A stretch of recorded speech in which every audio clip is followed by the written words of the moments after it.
ഓണം എക്സാമിന് ഇനി വളരെ കുറച്ച് ദിവസമുള്ളൂ. നിങ്ങളിൽ പലരും ഇപ്പോഴും ഓണം എക്സാമിന് പഠിച്ചു തുടങ്ങിയിട്ടില്ല. അതല്ലടാ മക്കളെ സത്യം. നിങ്ങൾ ആദ്യം ഒന്ന് കമൻറ്റ് ചെയ്തേ, നിങ്ങൾ പഠിച്ചു തുടങ്ങിയില്ലയോ? മെജോറിറ്റി ആളുകളും പഠിച്ചു തുടങ്ങിയിട്ടില്ല എന്നുള്ള കാര്യം അവർക്കും അറിയാം, എനിക്കും അറിയാം.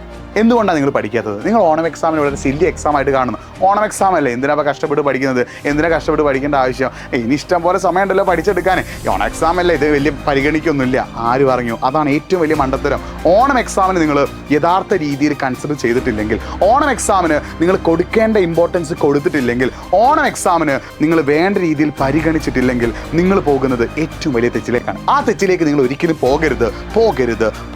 അതിനുള്ള കാരണം എന്താണെന്ന് വെച്ചാൽ, ഓണം എക്സാം പബ്ലിക് എക്സാമിൻ്റെ പോർഷൻസിൻ്റെ 30% ആണ്. നിങ്ങൾ SSLC ആണെങ്കിലും +1 ആണെങ്കിലും +2 ആണെങ്കിലും ഓണം എക്സാമിൻ്റെ പോർഷൻസ് എന്ന് പറയുന്നത് പബ്ലിക് എക്സാമിൻ്റെ 30% പോർഷൻസ് ആണ്. ആ 30% പോർഷൻസ് നിങ്ങൾ ഇപ്പോൾ പഠിച്ചിട്ടില്ലെങ്കിൽ, നിങ്ങൾ ഈ ഓണം എക്സാമിന് ആ 30% പോർഷൻ പഠിക്കാതെ നിങ്ങൾ മാറ്റി വെക്കുകയാണെങ്കിൽ 2026 മാർച്ച് നിങ്ങൾ എഴുതാൻ പോകുന്ന പബ്ലിക് എക്സാമിന് ഈ 30% പോർഷൻ നിങ്ങൾക്ക് വലിയൊരു ബേർഡനായിട്ട് മാറും, വലിയൊരു ബുദ്ധിമുട്ടായിട്ട് മാറും, വലിയൊരു പ്രശ്നമായിട്ട് മാറും. അങ്ങനെ പ്രശ്നമായി കഴിഞ്ഞാൽ നിങ്ങൾക്ക് ആ സമയത്ത് ഇതും പഠിക്കാൻ പറ്റില്ല, ആ എക്സാമിന് പോർഷൻ പഠിക്കാൻ പറ്റില്ല. നിങ്ങൾക്ക് അവിടെ ഭയങ്കര റിഗ്രറ്റ് വരും. ഓണം എക്സാം സമയത്ത് എനിക്ക് പഠിച്ചിരുന്നെങ്കിൽ, ഓണം എക്സാം സമയത്ത് ഞാൻ കുറച്ചും കൂടി ശ്രദ്ധിച്ചിരുന്നെങ്കിൽ, ഒന്നുകൂടി എഫേർട്ട് ഇട്ടിരുന്നെങ്കിൽ എനിക്ക് ഈ എക്സാമും എല്ലാം ഉഷാറാക്കി എഴുതാൻ പറ്റിയേനെ, ആ ഒരു റിഗ്രറ്റ് നിങ്ങളുടെ മനസ്സിൽ വരും. ആ റിഗ്രറ്റ് വന്നു കഴിഞ്ഞാൽ പിന്നെ നിങ്ങൾ പഠിക്കുമ്പോഴൊക്കെ നിങ്ങളുടെ ഉള്ളിലേക്ക് സ്ട്രെസ്സും സ്ട്രെയിനും വരും. ഇതൊക്കെ വന്നിട്ട് നിങ്ങളുടെ പബ്ലിക് എക്സാം ആകെ മൊത്തം ഒരു അൽക്കുലത്ത് കുളമായി മാറാനുള്ള ഒരു സാധ്യതയുണ്ട്.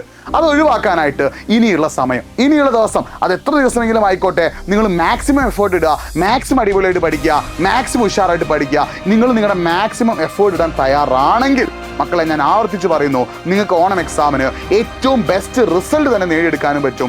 അതിലൂടെ തന്നെ നിങ്ങളുടെ പബ്ലിക് എക്സാം നിങ്ങൾക്ക് ഉഷാറാക്കി മാറ്റാനും പറ്റും. നിങ്ങൾ ചിന്തിക്കുക, ഓണം എക്സാമിന് പഠിക്കാതെ ഇരുന്നിട്ട് എൻ്റെ ജീവിതം ഞാൻ നഷ്ടപ്പെടുത്തണോ? ഓണം എക്സാമിന് പഠിച്ചിട്ട് ക്രിസ്മസും പബ്ലിക്കും അടക്കമുള്ള എല്ലാ എക്സാമും ഉഷാറാക്കി എഴുതണോ? തീരുമാനം നിങ്ങളുടേതാണ്.